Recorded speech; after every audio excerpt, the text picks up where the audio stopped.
Oke, baik. Selamat pagi anak-anak kelas 3A yang terkasih. Nah, tugas kita yang kedua hari ini yaitu mengenai pertumbuhan dan perkembangan manusia. Oke, pertumbuhan dan perkembangan manusia. Nah, kita lihat dulu gambar ini. Yang sebelah kanan masih merangkak, ini sudah bisa berdiri, ini sudah besar ya. Nah, di sini dia sudah dewasa, di sini remaja, di sini sudah dewasa. Oke. Nah, itu dia. Nah, pertumbuhan dan perkembangan manusia. Pertumbuhan dan perkembangan manusia. Nah, salah satu ciri-ciri manusia yang sama dengan makhluk hidup yang lainnya adalah berkembang, tumbuh dan berkembang. Itu merupakan salah satu ciri-ciri manusia yang sama dengan makhluk hidup lainnya, yaitu tumbuh dan berkembang. Nah, kira-kira apa itu yang mempengaruhi perkembangan manusia? Nah, perubahan dan perkembangan manusia. Nah, kita lihat dulu satu persatu. Nah, ini ada bayi. Nah, di sini masih bayi, masih dibalun dengan kain ya, karena masih bayi. Nah, kemudian setelah lama-kelamaan umurnya bertambah, dia sudah balita. Nah, balita ini dia sudah bisa merangkak. Oke, dia di sini sudah bisa merangkak. Balita sudah bisa merangkak. Nah, bertambah lagi umurnya, tubuhnya juga makin berkembang. Nah, tumbuhlah dia menjadi anak-anak. Oke, nah ini dia anak-anak sudah bisa berjalan. Mungkin dia sudah masuk SD seperti anak-anak kelas 3A ya. Nah, setelah lama-kelamaan badannya lagi berkembang, bertumbuh lagi dia. Nah, dia bertumbuh menjadi remaja. Nah, remaja dia. Mungkin dia di sini sudah SMA atau kuliah. Nah, itu yang dikatakan remaja. Nah, kemudian dia makan, makin bertambah tubuhnya, makin hari makin bertambah tubuhnya. Nah, dia menjadi dewasa. Oke, dia sih di sini sudah menjadi dewasa. Ingat, setelah dewasa, tubuh kita tidak berkembang lagi. Mungkin tinggi kita tidak bertambah, ya, tidak bertambah lagi. Tapi pikiran kita, proses pikiran kita masih bertambah. Oke, ingat itu, biarpun sudah dewasa, proses pertumbuhan pikiran kita masih bertambah. Oke? Nah, kemudian yang selanjutnya kita lihat dulu gambar ini. Udah, di sini ada ibunya menggendong bayi. Di sini bayinya sudah merangkak, di sini sudah bisa berjalan. Nah, kira-kira perubahan apa yang dapat kita lihat dari gambar ini? Perubahan apa yang dapat kita lihat dari gambar ini?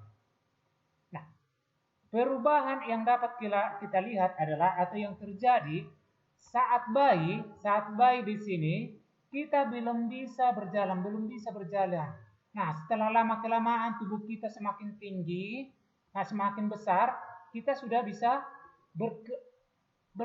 merangkak, oke, sudah bisa merangkak. Nah, kita makan, minum yang sehat, yang bersih. Nah, akhirnya tubuh kita di sini sudah bisa berjalan. Nah, lama-kelamaan akhirnya tubuh kita sudah bisa berjalan. Itulah perubahan yang ada pada gambar ini. Oke, kalau kita lihat nanti di buku kita di halaman 52 ya, halaman 52. Nah, itulah yang perubahan yang terjadi di sini. Halaman 52 nanti tugas kita ya, halaman 52.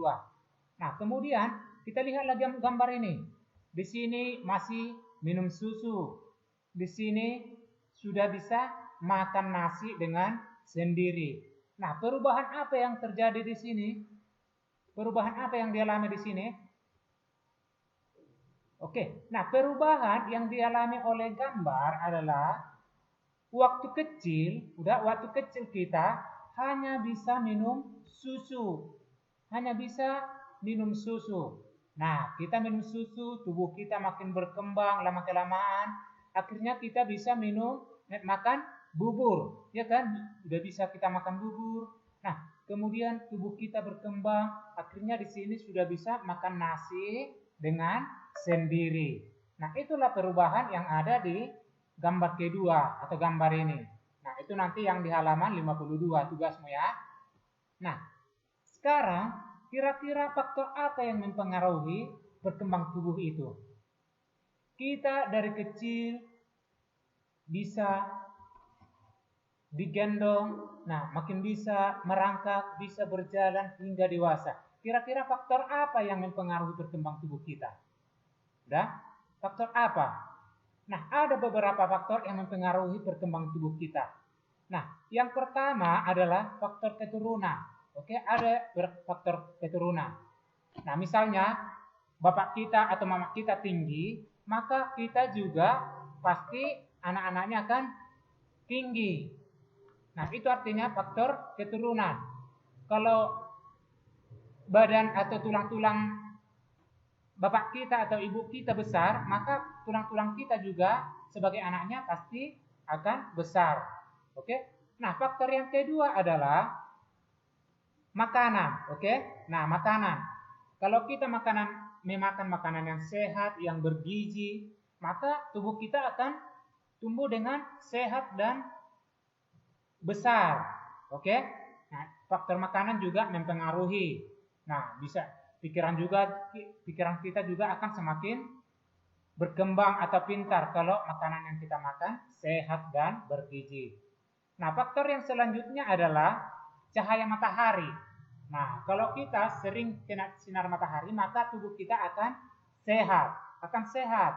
Coba kalau kita tidak pernah kena sinar matahari, pasti tuh kulit kita akan putih dan tubuh kita akan tidak sehat karena tidak ada vitamin dari sinar matahari. Oke? Nah, faktor yang selanjutnya yaitu aktivitas atau olahraga. Nah, kalau kita beraktivitas, berolahraga, tubuh kita akan tua. Coba kalau kita tidak pernah berolahraga, ya tubuh kita akan lemas, loyo. Oke? Nah, tugas kita lagi selain halaman 52, tugas kita lagi ini dia. Ini tadi ya halaman 52 tugas kita. Kemudian tugas kita yang kedua halaman 53. Halaman 53 membuat pertanyaan kepada orang tuamu. Oke, buat dulu pertanyaan nanti kepada orang tuamu tentang pertumbuhan dirimu. Oke, tentang pertumbuhan dirimu. Apa saja itu? Misalnya bisa kau buat ini ya. Contohnya ini ada bapak buat.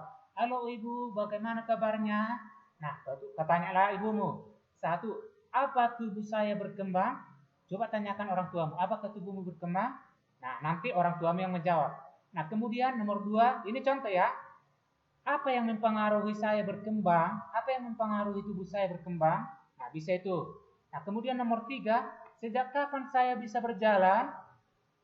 Nah, nomor 4, sejak kapan saya bisa makan sendiri? Nah, itulah contoh-contoh pertanyaan. Ingat, ini hanya contoh. Nanti bisa kau buat sendiri pertanyaanmu. Oke? Nah, itulah tugas kita. Selamat mengerjakan untuk anak-anak kelas 3A. Tuhan memberkati.